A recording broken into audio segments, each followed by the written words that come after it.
People say size doesn't matter, but the only people who say that have a really small car. That SUV you're thinking of buying, you probably don't need it. Most families would actually fit pretty well in a so-called small car. So here's the story of how small cars got big.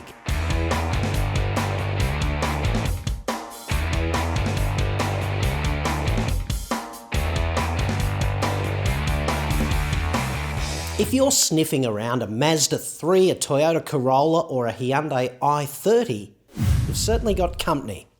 They're insanely popular, these cars, and they're slogging it out in the most hotly contested segment of the market. These are the 3 top-selling cars in Australia, but they're not as small as you might think. Officially, this not-so-tiny trinity and 27 more of their closest friends sit in what the industry calls the small car segment, which just goes to show you how spectacularly far the Federal Chamber of Automotive Industries can insert its head into its own rectum. That's the car industry's lobby group.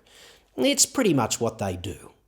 This segment is brought to you by the Federal Chamber Channel, breathtakingly out of touch with ordinary people like you.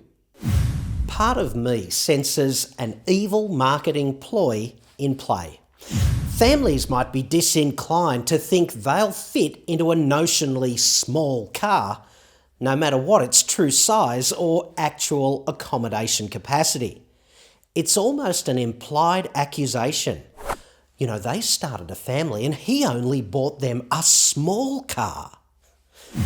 What a neat way to coerce someone to spend another 5 to 10 grand on an SUV, whether they actually need one or not. I blame the Toyota Corolla for starting this segment-stretching misnomer.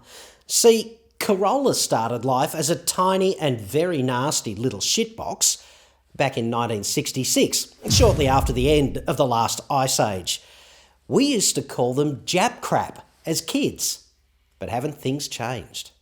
In the course of manufacturing subsequently more than 40 million Corollas, they've become the road-going equivalent of the cockroach. Every time Toyota released a new model, they had to pump it up just a bit, make it a bit bigger, give it a bit more grunt. Otherwise, there'd be no compelling reason for anyone to upgrade. You have to offer people more, right? More power, more space, more features. The pitch here is dead simple. Buy the new one because it's got more. So Toyota piles up this water, they push it over, and they start surfing the small car wave. They're on a winner, and it's not exactly a secret.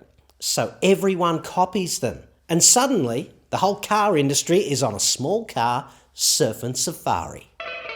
There are Honda Civics and Mitsubishi Lancers and Subaru Imprezas and Nissan Pulsars and Volkswagen Golfs as far as the eye can see. Today, it's the most popular segment in the entire car market.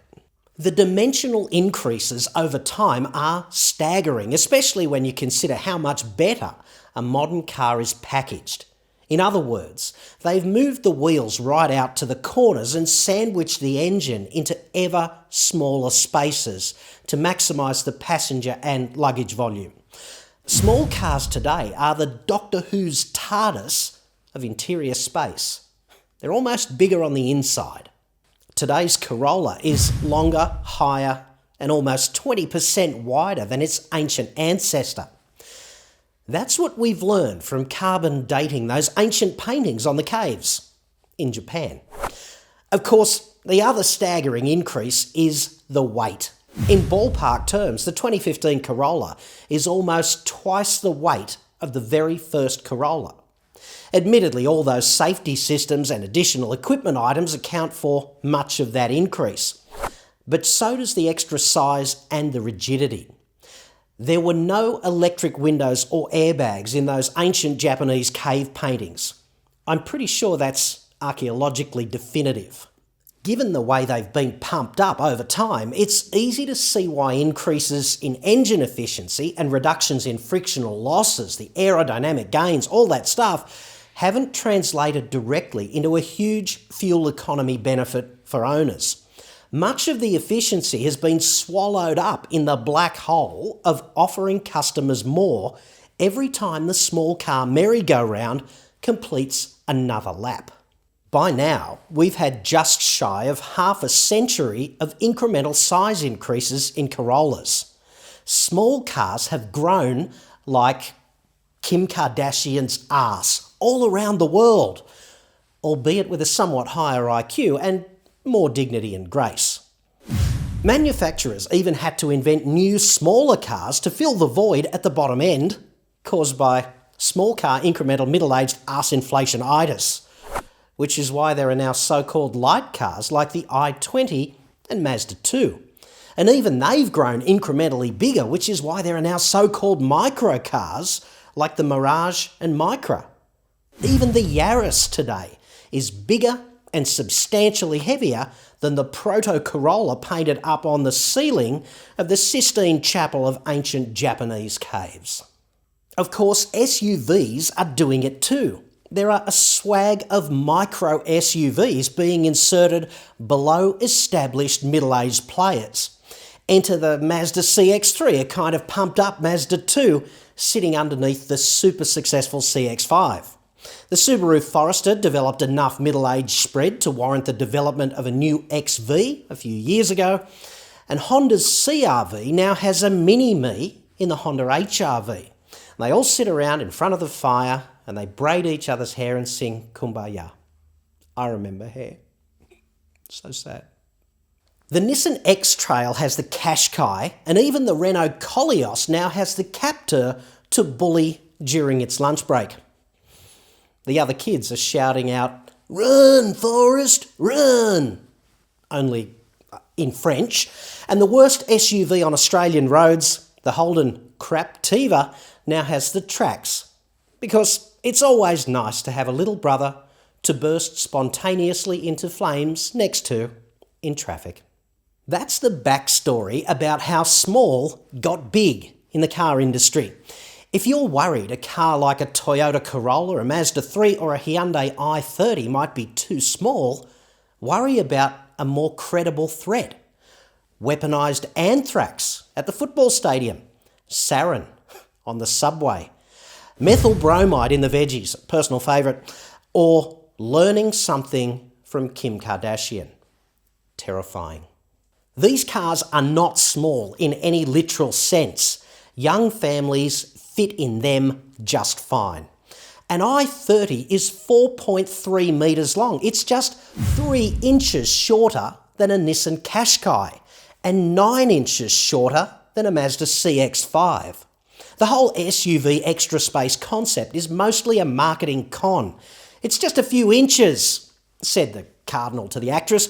"Good luck using all that extra height you get in an SUV for practical storage on the move, because that's where all the extra cargo volume is, in the least exploitable dimension, vertically."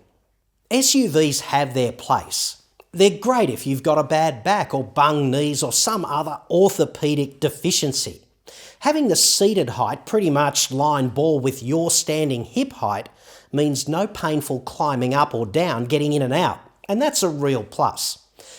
And SUVs are easier to go camping in too because of the extra ground clearance and the all-wheel drive that, admittedly, increasingly few of them offer.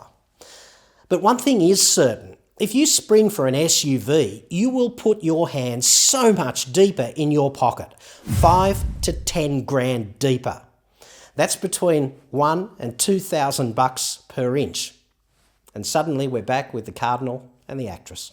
Before you fork out the big bucks on an SUV, why not just see if one of those loosely named small cars would do the job and treat the budget a whole lot better? If you want to save even more on that budget, contact me at autoexpert.com.au. I'll help you save thousands buying the right vehicle at the right price, and you'll sidestep a car dealer's typically reprehensible tricks and traps. Don't forget to subscribe for regular updates and leave a comment below. Let me know what you think. I'm John Cadogan. Thanks for watching.